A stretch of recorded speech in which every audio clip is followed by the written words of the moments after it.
Hi everyone, I brought a really good game for you to look at.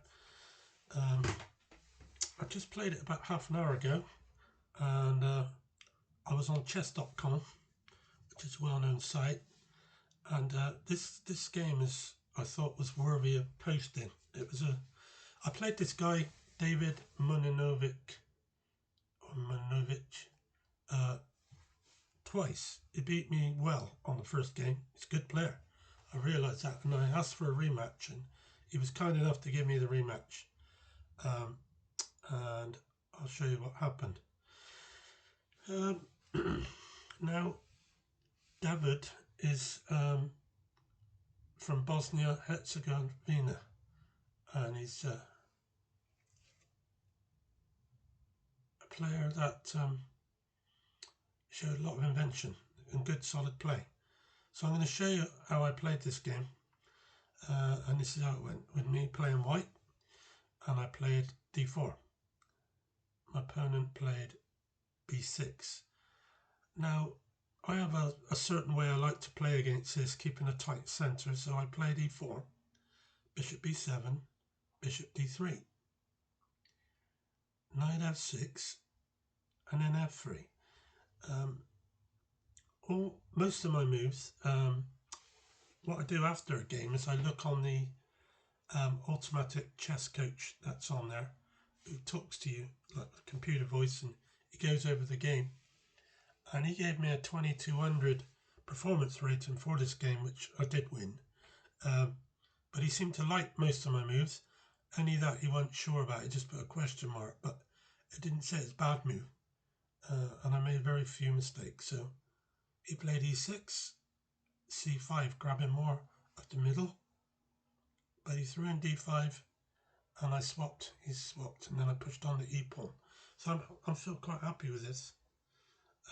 He's obviously going to throw c5 in a minute, which is basically the French opening, but he's Frenchetted his bishop. So I've gone bishop e3.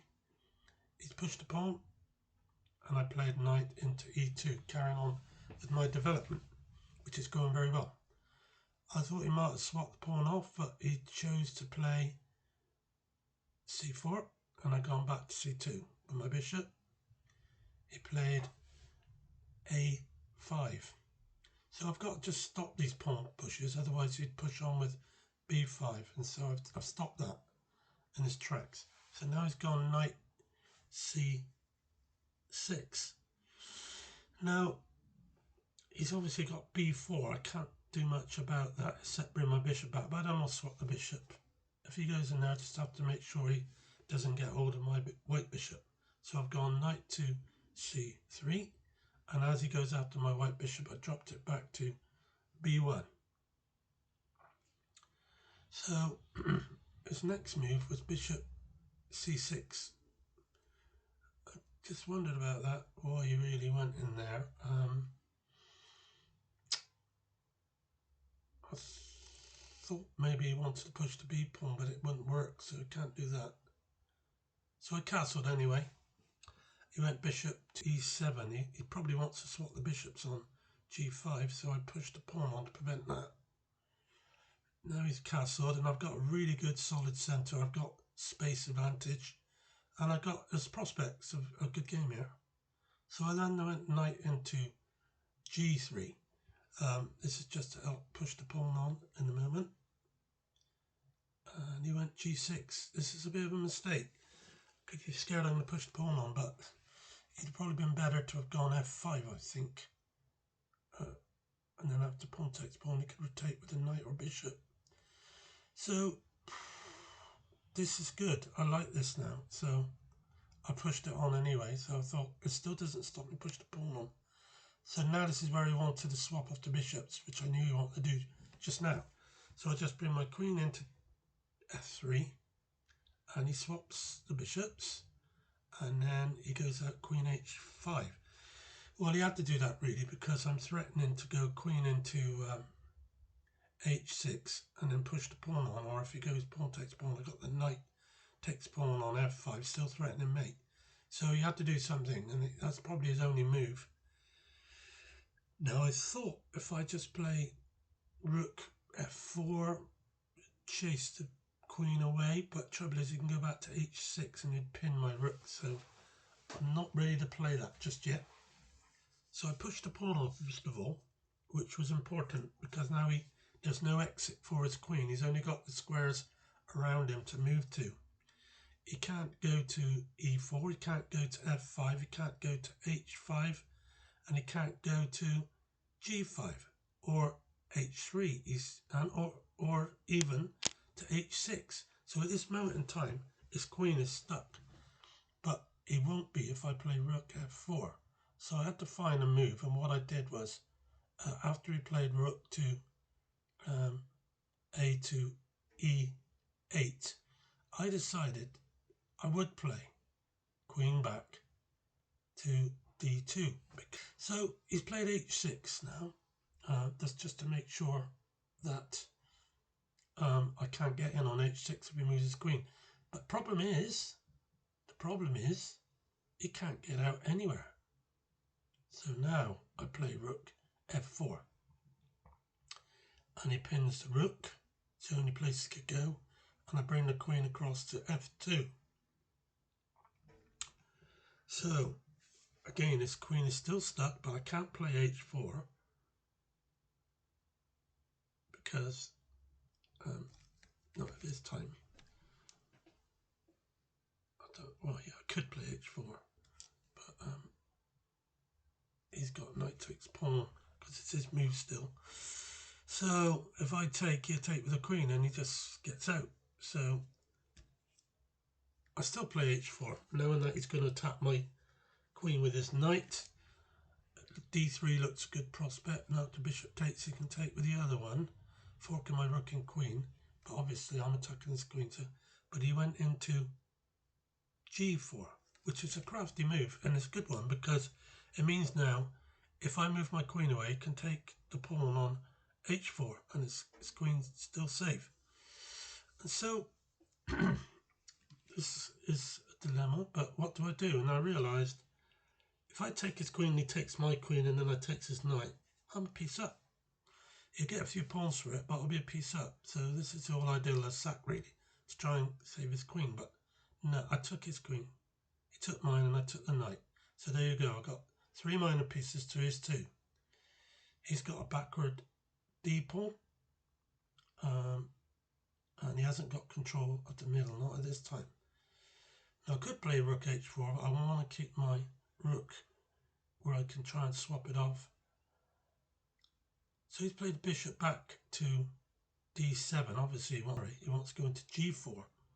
So I'm just going to play knight up to b5 and see if you swap the bishop for knight. If not, I can always whip my rook up to a3 from a1 and bring it into the game that way. Bishop g4, and I played rook e3, swap the rooks off, checks me, and all I have to do is just go back to f2, and he can't check me again because the knight's covering the e2 square. So he played rook to e6. He wants to take that pawn, obviously, on g6. So I played the rook up now to a3, like I said. He took the pawn. That gives him 1, 2, 3, 4, 5, 6, 7 to my 4. So he's got 3 pawns back for the piece, which means we're basically level. So I just go king to e1. Still, there's nothing there for him. Not this time. So he brought the bishop back to swap off. And I'm okay. It does free his pawn slightly, but pawn takes. But I'm going to play knight takes, not bishop takes. And then when he takes, I can then put my rook on to e3, and I've grabbed the open file, which was so important because if he gets on there, it could then come down at some stage or go back knight to c6, keeping my knight stuck on b5 because it's protecting the d pawn. So he's gone back, as I said, and I've just moved my rook across 1 square. He checks me, and I go up. Now I've let him have this for temporarily because I want his pawns as well. But he can't come down rook to e4. to attack this d pawn because I got bishop takes. So he pushed the pawn on to f4. This does stop me playing rook e3, but it's opened up my bishop, which is going to be interesting. So first of all, I have to attack his pawns. This is what's called a minority attack, when one pawn takes on two or three. Pawn takes, rook takes, off threatening to take the g pawn, and he's played f6. So now I've played bishop attacking the rook, and we're getting really low on time here now. I've got less than a minute. He's got just over a minute. So he's gone back, rook to e7. Now I'm offering rook swap. He doesn't take it, so he moved his king. Takes, king takes, and now this is where I must make the most of having my extra pawn, extra minor piece against his pawns. So my bishop's doing a great job there. Those pawns aren't going anywhere on the king side. And I move my king up to support that pawn so I can move my knight, which otherwise he would have took the pawn. So he's brought the knight back, and now I brought my knight back to attack that pawn. So he's gone up with the king, and I checked him. He's gone to c5, checked him on h7. I'm just trying to stay in this game on time. I've got about 25 seconds. He's got about 30. King back to b7, knight back to b5. And then he's, instead of carrying on with the moves sequence, which probably would have brought about a draw, he didn't. He played knight to f7, which I don't think is a good move. He was trying to stop me checking him, but he still thinks he can win this. So I've gone in, he's made a big mistake, and I've gone in bishop to e6, which means this game is going to go my way now because I could take the d pawn. He's played knight to h5, bishop takes pawn check. Now he's gone king a6. He's got about 15 seconds left. I've got about 12. Bishop takes pawn, threatening discover check. He's only got a pawn better now. So now he's gone king to b7, knight into d6 check, king to c7, knight into g4, king to f3, push the pawn on, and knight takes pawn. So 3 pawns against 3 pawns, piece up, but I must not allow him to get all my pawns. So he's moved his king up to d6, and I've moved my king up to f4, which means I'm going to win the f pawn now, and he can't advance his king, and there's not much prospect for his knight either. So he's got knight into f2, king takes pawn again, and I've got a clear pass pawn and should win this now if I've got enough time. He's threatening a fork to win my bishop, so I move my pawn up in case he tries that. And then he went knight b2. So I want to preserve the bishop, so I just play knight check, king back to f7, and I've got maybe 7 seconds, something like that, 6 or 7 seconds. We're playing at lightning speed here, and he's got 6 or 7 as well. So I just played bishop b5, king b7. It's just about time now. d5, here I go. I'm going for the queen. Knight back, he wants to check and win that pawn. So I push my king on, so I can move my pawn on if he plays knight e3. King e6, knight e3. Pawn on to d6. Knight into g4. So he can't go on f6. He can only go on to e4 if I move my king forward.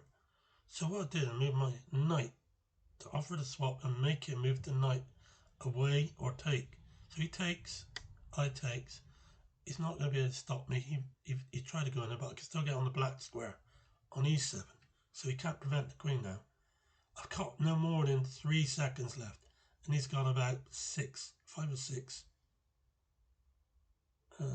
It's gone king b7, d7, king c7, a queen check, It's gone to G7, Queen D7 check, Bishop A6 and his mate next move, and I've got 2 seconds left. I remember I had 2 seconds left. He had 3.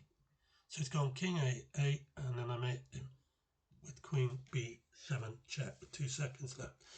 So it was an exciting game, a very exciting game. I was pleased to win it, especially after he beat me on first game, which was even for a long time, but he just got the better of me in the endgame. So I played this guy, Davud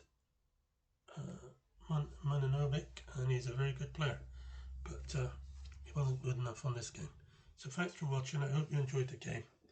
This is why I put it on, because I felt it was a good game, worth study of you all to see. If any of you want to make a comment on the game, please do. As I said, it was a short game, 10-minute game, and there may have been things we both missed that I haven't seen. But if you see anything and you think you want to point it out to me, please do. So I'll see you later. Thanks for watching. Bye.